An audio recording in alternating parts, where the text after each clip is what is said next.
I do love this country. I do love Cleveland. And I'm still here. Obviously, I love this country. But I would like to share with you what I have entered thoughts from my heart. If you look around this room, you see men and women of many cultures who have came here to this country to live a better life and to achieve yourself. Right here is the evidence of how we benefit from different perspectives and cultural traditions. Right here, we see the impact of the diversity brings to this community. No place can be truly healthy and vibrant that does not value and embrace and celebrate the difference that each individual brings. Choosing to live and work another culture is laden with difficulties. Immigrants knows this, come with the territory. And they tackle these problems with hard work and sacrifice. Many of us also experienced the sting of discrimination. Doors were literally shut in our face. Jobs and loans were inexplicably denied to us. Home and the neighborhoods were off limits, and some of us were target of violence. Ignorance and intolerance made our success tough to attain, but the injustice also inspired many of us to work even harder.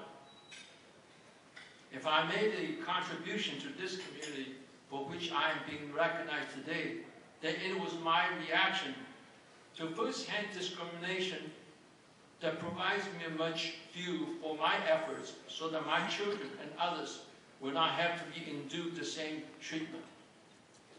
Despite the progress that has been made since the civil rights movement, discrimination and prejudice are alive and well, and disturbingly, that they are being utilized for political gains. Anti-immigrant laws are enacted in the name of protecting our borders. Muslims and others are profiled based solely on their appearance. Women still earn a fraction of what their men earn. The poor, those with the least political power, are routinely demonized in the name of economic health, at the time when the income gap has become a sham. And just this week, North Carolina became the 30th state to amend its constitution to deny the same-sex couple the ability to marry. I am personally offended by this legalized discrimination because in 1955, when I married my Caucasian wife in Ohio, there were a dozen states where interracial marriage was still illegal. This afternoon, President Obama became the first president ever to state his personal support of marriage equality. And why commendable his statement was qualified. The legal discrimination against the entire class of people must not stand. And however you are may react to the killing of a Trayvon Martin, and regardless what the facts ultimately prove, there is no question the incident draws attention to the strong undercurrent of racism that is interwoven in daily life of this country. The common thread that ties together of these examples in our failure to live by the golden rules: treat others as we would like to be treated. Through the lens, bigotry and injustice will vanish, but this remains a constant challenge.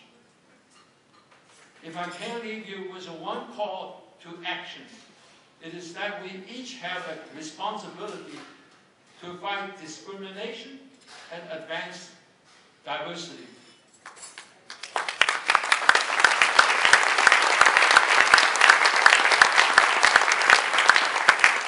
All of us, those of us who have experienced prejudice firsthand, those of us who recognize that under other circumstances we too could be victim of discrimination, and for those of us who recognize that our community thrives when we value and harness the potential of all human beings equally.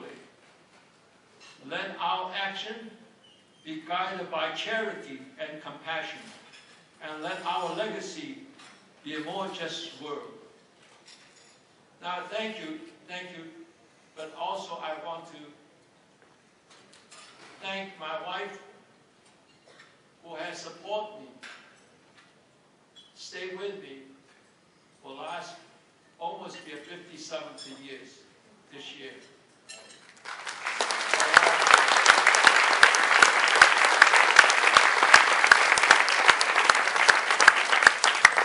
I want to thank the Hall of Fame for giving me this privilege to come just to speak to you. And I want to thank all the inductees and really thank for all the friends and patiently waiting and support this event. Thank you very much.